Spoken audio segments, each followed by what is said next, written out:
Turns out our HOA president had convinced herself that abandoned vehicles on HOA property could be removed and liquidated under community rules. The only problem? My garage wasn't HOA property, and the Mustang wasn't abandoned. I'd spent 4 years restoring it bolt by bolt, including tracking down an original factory steering wheel from an estate auction in Arizona. Instead of confronting her, I smiled. I even thanked the collector for letting me know. Then I emailed the HOA president, asking whether the listing was official. She replied with way too much confidence. She claimed the board had taken administrative possession of the vehicle. Interesting choice of words. I asked if there was paperwork. She proudly attached it. Apparently, she'd signed a disposal authorization herself, complete with HOA letterhead, claiming legal authority over privately owned property. I didn't argue. A week later, she held the monthly meeting and announced she'd protected property values by arranging the sale of neglected assets. Several neighbors actually applauded. I stayed quiet. See, our HOA management contract had one obscure clause. Any board member who knowingly exceeded their legal authority in property matters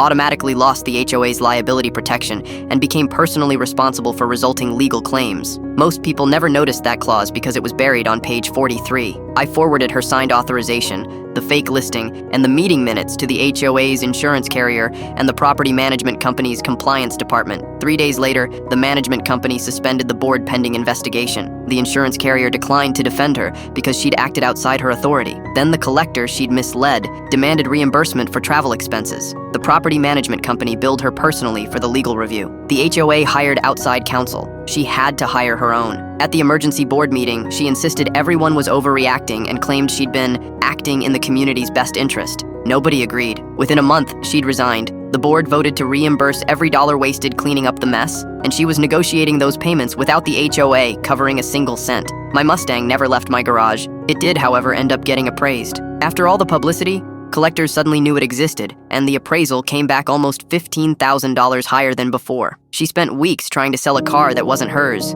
Instead, she ended up financing everyone else's paperwork.